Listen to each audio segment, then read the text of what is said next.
Hey, it's Nate with Big Hot Homestead. Today we are out here in the beautiful heat dome. There's actually a breeze blowing. It's earlier in the morning right now on Sunday, so it's actually kind of nice the weather out here right now. But it's going to heat up pretty quick here over the next hour. What we're going to do is try to mill up some lumber here on our Mechmaxx 32-inch sawmill. It's all ready to go. I had a test run a couple days ago. I cut a 3.5 by 4.5 beam. And so that one was made out of birch. So we're gonna go ahead and grab some of these birch and then work into some of the locust and some of the cherry that we have and get ourselves some cuts. Trying to get some 2x4s because that's really what I need to build something over this. I have a bunch of beams, a bunch of 4x6s. So we've got that side covered. I just need to get some 2x4 lumber going. And that's with anything. With a sawmill, the key is just to mill it, store it, stack it, so you have that lumber there whenever you want to. So you shouldn't have to run this every time you want a dozen 2x4s. You should be able to run it periodically to get that, that stack of lumber. And with that said, let's get milling.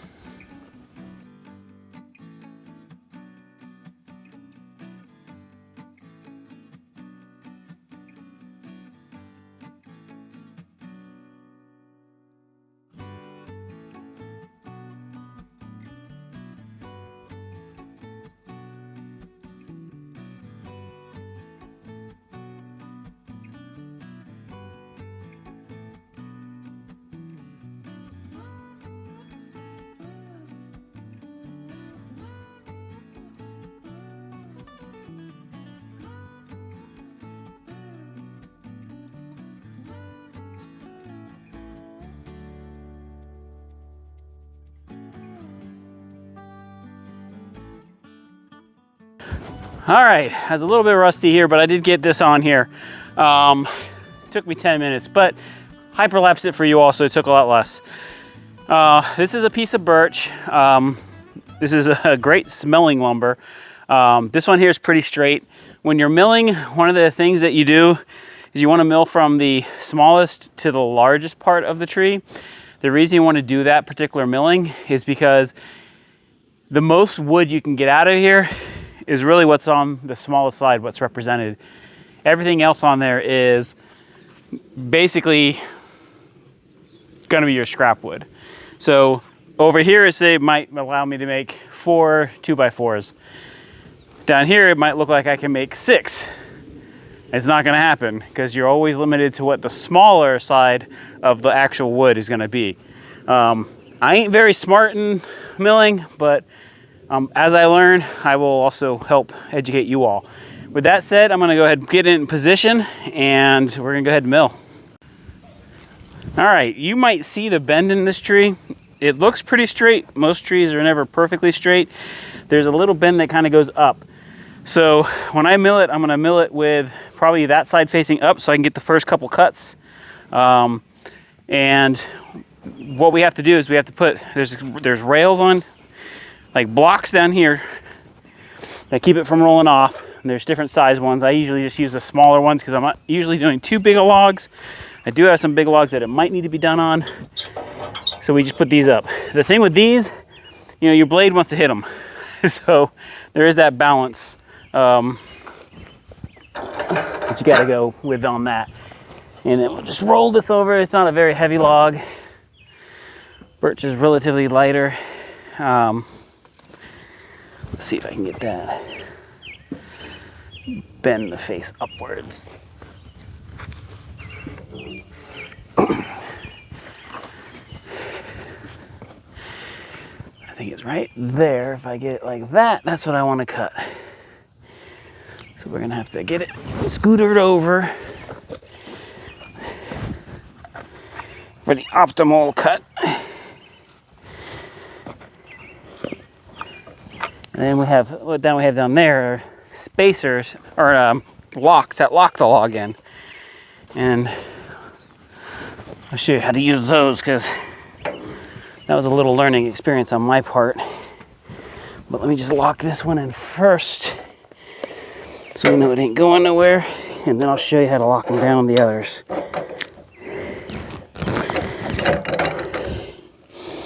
And again, you want to keep these out of the way of your cut.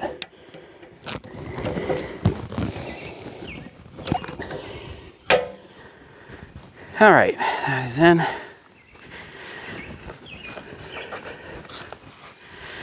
So let me bring you over here. I'll bring you down a little lower. And we can explain how this part works.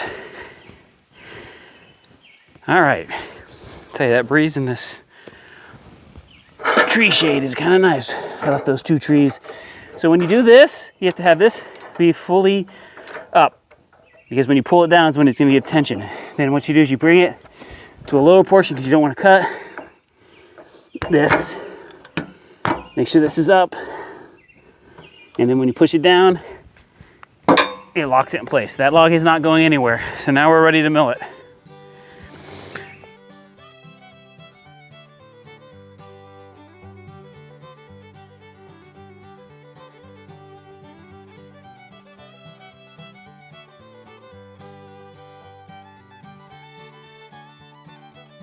Look at that beautiful birch. So we're gonna roll it over. We'll do the next side, which will be the top there. I probably could have snuck another piece of wood out. See the board I took out there? That shows you kind of how the tree is odd. The middle was super thick compared to the outer end and that end as well. And so that little bow in there is what you see it almost cutting out. And then in there's still a lot of lumber. We'll keep going to it. Now, when you use the saw here, I already released that. That's your releases. After you do a cut, you kind of have to release these. That's your locking, and then we would bring it back up a crank or 2, just because you want to get it back up over the log, and then you can just pull it right back, and you can see it slides right over. And then we'll twist the log, do the next placement. We're not doing, if we were just doing slabs, you just keep going, do your 1-inch, 2-inch slabs, whatever you want. We might slab out one of the cherries, but we'll see what's in it first. So let's get to it, spin it and cut it.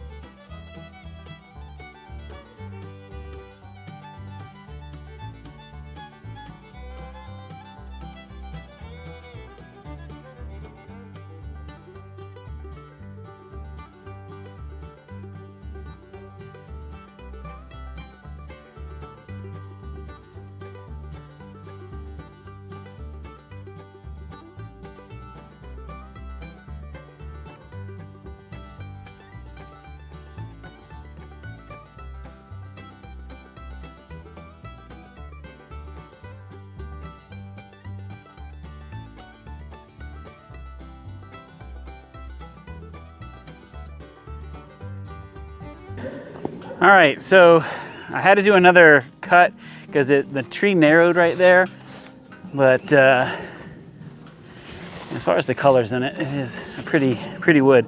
This here is a 3/4 inch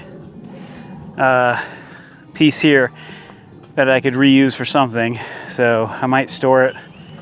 It's got a couple weird little pieces in here, but like I said, that's the thin part there where the tree thinned out, so no choice but to cut it there. So we're gonna do another cut, or flip it, cut it. Basically, it should be a square one down here with the next 2 cuts. I don't know if I wanna mess with that. We might toss it there. That's all the scabs there. Then I will cut some that will go to firewood. Some of this thinner stuff will go into that burn pile. But we're gonna go ahead and get this, because I really wanna mill that one next. Over there. That's an old tree.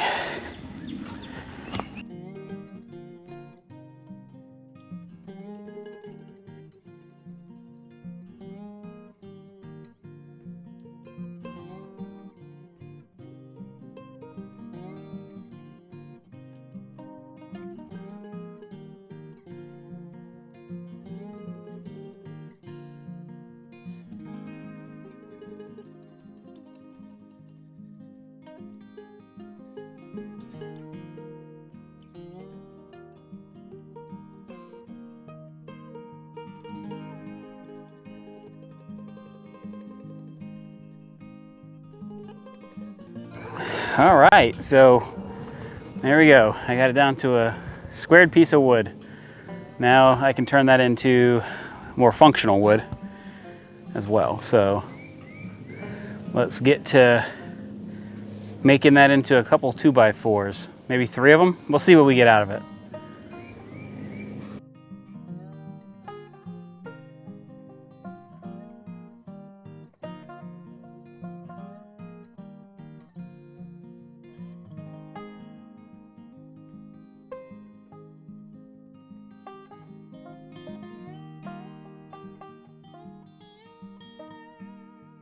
All right, not too bad. Got I don't know what that size would be. I haven't measured it yet, but it's maybe 1 1/4, so it's almost 2x4. This is modern 2x4. It's not it. It's 3.5 by 1.5, and I got the other one over there. So out of this birch piece, I was able to get 2 2x4s and 1 random piece of wood I can use for whatever. A lot of scrap. I still got to get better with that because I probably left the 2x4 in one of these pieces. So it's just part of learning. And let's get another log on here. All right, this might be the biggest log I've ever done as far as width wise. So we got it on there, smaller side this side, going to the bigger side this side. This should get me some wood. I don't know if this one's good. This was an older tree out there, so what I'm hoping is it's really dry and seasoned at this point. We're gonna go ahead and get this cut up, and then you can see the skies are darkening, and I want to get out of here at some point to not die from lightning. Still respect it for my Florida days. Always respect lightning.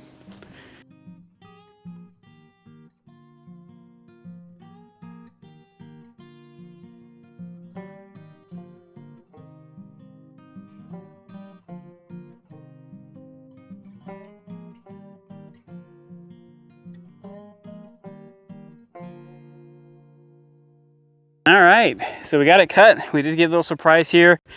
This bottom section may not be very usable. I'm still gonna go for it though and get whatever I can out of this part of it here.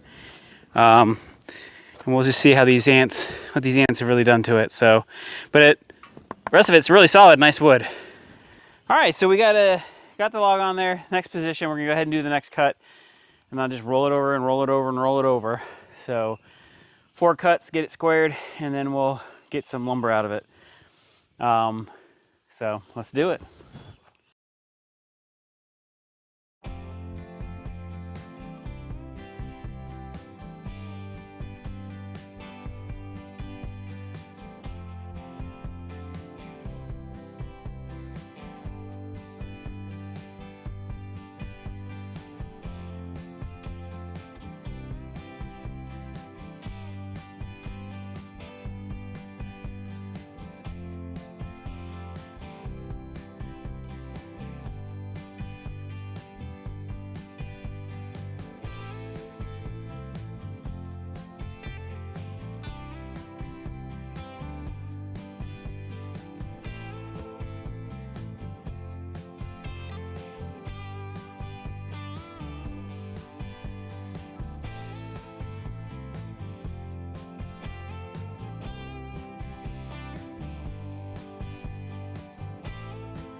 All right, so we got that down to this nice big chunk here.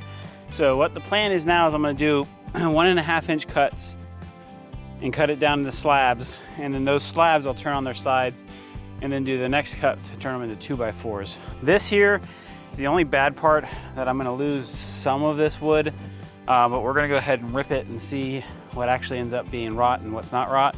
But that's pretty cool, huh? Take a round tree, turn it into a big old chunk of wood, and then turn that into 2x4s. So that's all the scrap from it. And again, that I need to get better on that, because there's, for instance, that big top piece I just took off.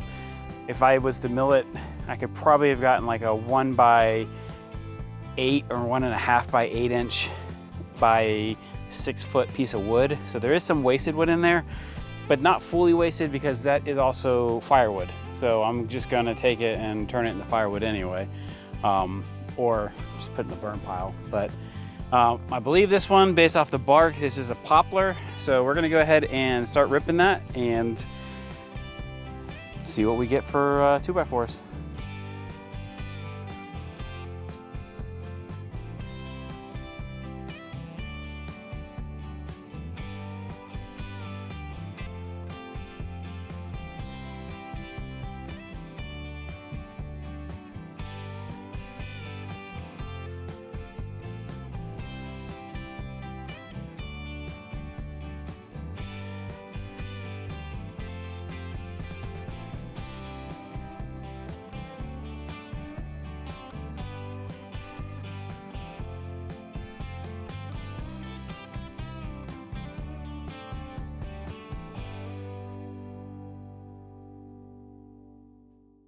All right, here's where some magic starts. So these are all now 1.5 inches in width there. And then I got these here. So this one is gonna be slightly off, but I'm still gonna go ahead and rip it because can't really do much how it is. So what I'm gonna do is stack these all up in order, and then that way each pass I make, it will be a 2x4 essentially coming off the line. And so we're gonna go ahead and get that going and show you that process. All right, so basically on this part here, we're gonna go ahead and lift these back up so they get a little bit more grip on what we're doing here. We'll lower them down as we do the cuts after cuts. And essentially all these are gonna do is go on their side like that. So I'm gonna put them all back in on their side. And like I said, this is where the cool magic of a sawmill really starts to kick in. Is you put them all up here and then you have yourself a cool ability to cut lots and lots of wood in one shot. Oh, I think this one went on this way. And for how long this has probably been sitting out there, this stuff is pretty heavy hardwood.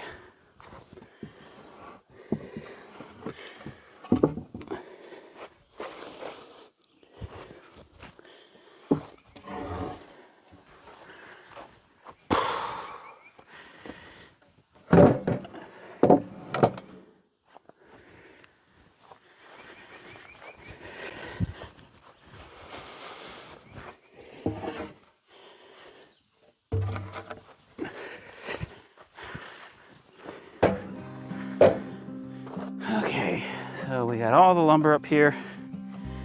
I just gotta pancake it all together.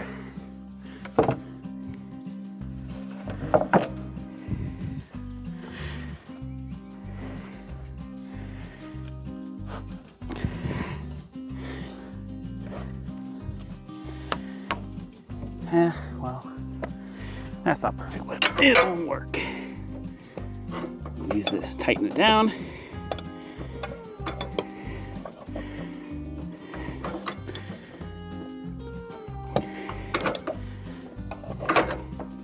Ow. Oh, come on.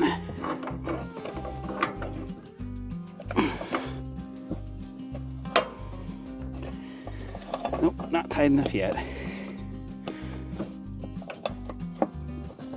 Oh, there we go. Now they're sandwiching.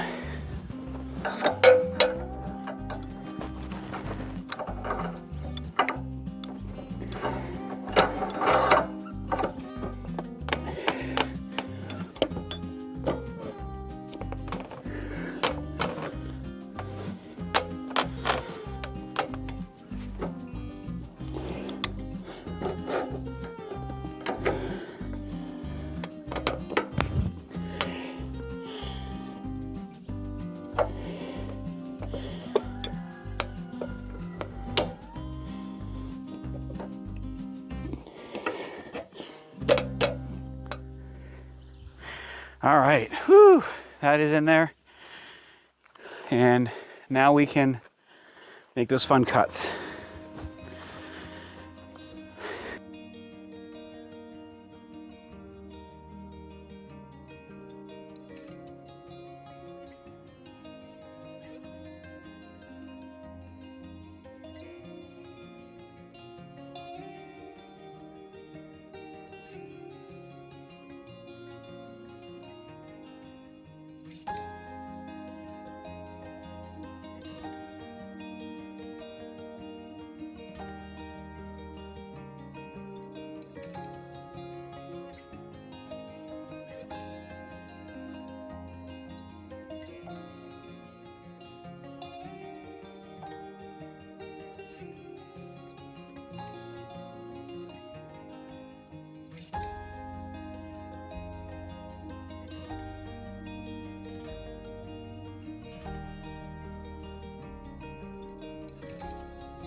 All right, not too bad. That's 10 2x4s, modern dimensions, not the true dimension 2x4s.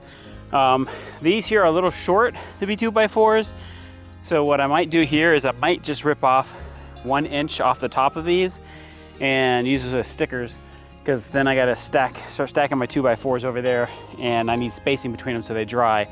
So I'm gonna go ahead and rip one of those, and then that should leave me with like the smaller stud, the 1.75, the 2x2 basically. So let's get to it. All right, that makes real quick work of it. So there's 5 stickers or furring strips, whatever you want to call them, but essentially those are 3/4 inch by 1.5, I believe, or something like that, whatever they are. But those are going to be for cutting up and then putting between the lumber here, because we're going to start really getting a lot more 2x4s made. So I'm going to go ahead and get those cut and get it stacked, and we'll wrap up. All right, so we got the strips over here, all the lumber over here, a flat spot for the lumber to go off the ground, and then what we're gonna go ahead and do then is start stacking up some 2x4s. Let's do it.